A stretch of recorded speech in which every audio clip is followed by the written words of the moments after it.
There is a storm brewing on the horizon this upcoming election, and only a few people are seeing it coming. There are some warning bells being rung now.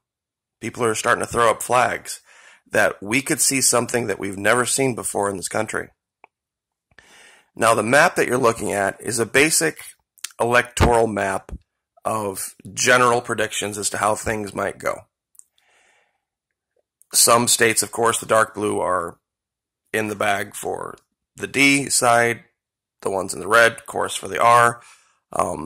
Anything lighter red or lighter pink is kind of leaning toward the red. Lighter blues leaning toward the blue. The brown states are the toss-up ones.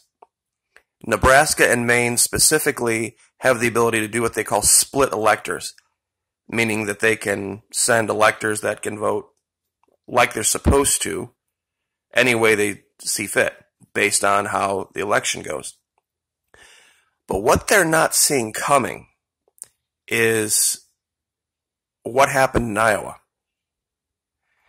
You see, there's a clause in the Constitution that talks about the Electoral College, and how those electors are determined, that's going to be a problem. What the Electoral College says, and I just want to get this out here, each state shall appoint, and here's the important part, in such manner as the legislature thereof may direct a number of electors. Now that number has to equal the number of representatives they have in Congress plus senators. So it is population based. There's a lot of misinformation out there about how the Electoral College protects the small states. It doesn't. It doesn't. You have the amount of electors that are equivalent to the amount of representatives you have in Congress plus 2, meaning the 2 senators that every state has.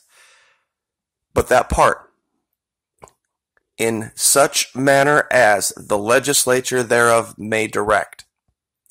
What this means is that no state is even required to have an election. You have no right to vote in any election. The legislature of your state can choose electors to send to the Electoral College without even conducting an election. Now, why is this important? Why are we talking about this? There's an article out that talks about shifting to this digital census raises fear of Iowa-like breakdown. Everybody saw what happened in Iowa. They were using this digital voting system. It collapsed. It wasn't reliable. The results were skewed. Now, it was just one small state, one small primary, no big deal. But I want to propose something. What if in one of these battleground states, like say Wisconsin or Pennsylvania, they had a really tight election? It was really close, but there was fraud, meaning there was a problem with the voting system, that the results of the election could not be seen as 100% reliable because of some breakdown. Now, many of you would think, oh, well, they're just going to have to revote again. Oh, no. No, they don't have to revote again. You see, no state is required to even have an election to send electors to the meeting, and they have to have those people chosen by a certain date. So the legislature of Wisconsin could just say, you know what? We don't like the current leader. We're going to send 10 people that we know are going to vote Democrat. Even if the results of their election said that maybe Mr. Trump won. There's no rule, there's no constitutional authority that says that Wisconsin would have to abide by that. And that's true for any state in the union. The states have laws, but in a situation where we saw some kind of a problem, some kind of a hiccup with electronic voting or something with hacking, in these states, the ones that you see outlined in brown, if there were these types of issues, the state legislature constitutionally could step in and say, look, the Constitution says, and I'll bring it back up, in such manner as the legislature thereof may direct a number of electors. The legislature appoints the electors, which is one of the reasons that I've made this allegation about the two-party system being criminal. Because there's no rule, no law that says you have to even be a member of a party to run for president. So let's say that you would win in a state election. Now, no state elections are binding federally.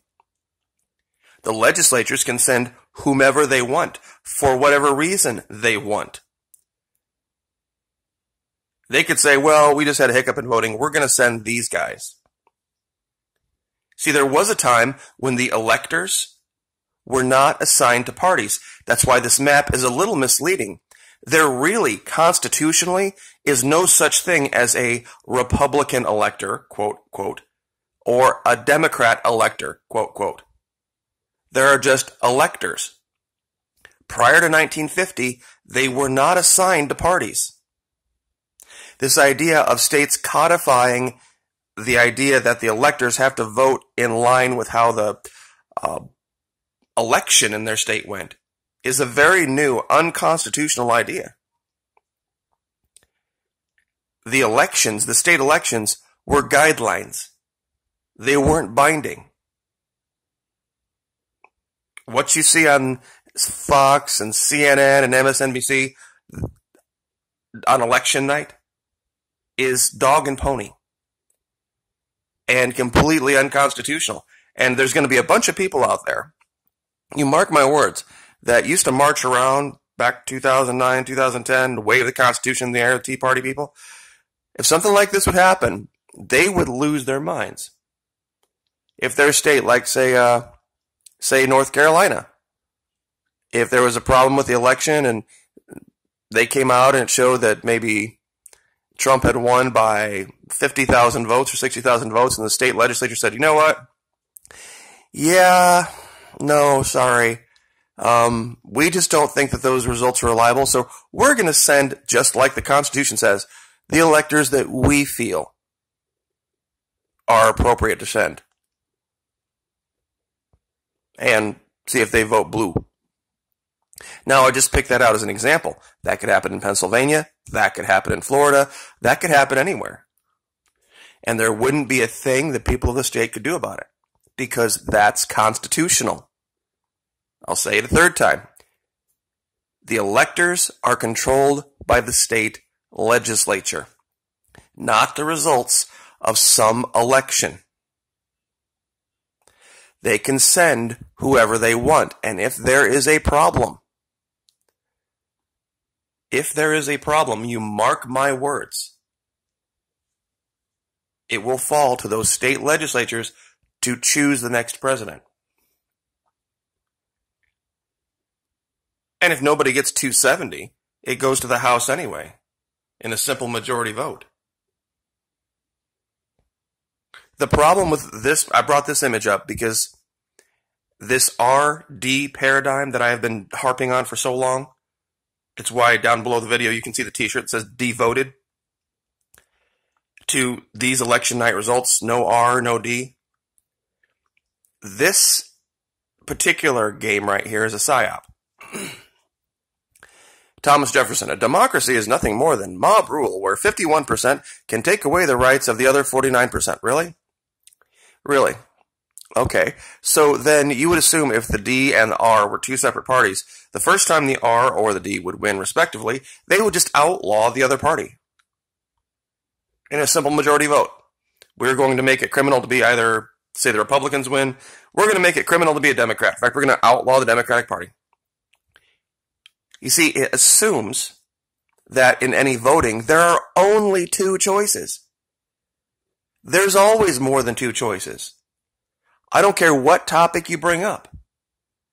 There's more than one choice. There's more than one group of people.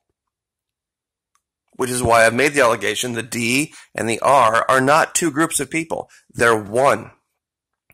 The parentheses D, parentheses R are one group of people pretending to be two so that they can monopolize the power of this country. If you want to look at it historically, go look back at the Medicis and the Pazis. Go look back at the 13th century, 14th century, the Papal States, and what went on then. Same thing. Big bankers, big politics, just playing a game of badminton with the people, so to speak.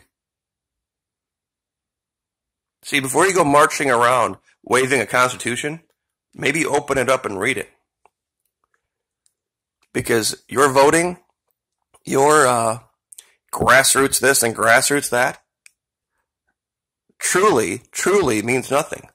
That's what was so funny about the last election. All these people that for so many years had said, "Oh, we throw up our hands. It's so impossible to win in government." Even Rush Limbaugh had said that he thought it was impossible for a conservative to win after Obama took office because of the numbers game. Because so many conservatives were dying because they're older people, and so many newer, younger ones were all the younger people were all going Democrat. Then all of a sudden, this, they called it a disturbance in the force. And all of a sudden, their guy ended up winning, and all of these anti-government types are now on their knees prostrate before the government because their guy is in charge. It's really funny. It's sad to see. But it is what it is. This is what happens with people like that all the time. They call themselves victims all the way up to the point where they have to be responsible for something now. Their people are in charge. Their guys are in charge. Such is life. You can't really deny it when you see it. Like, share, subscribe.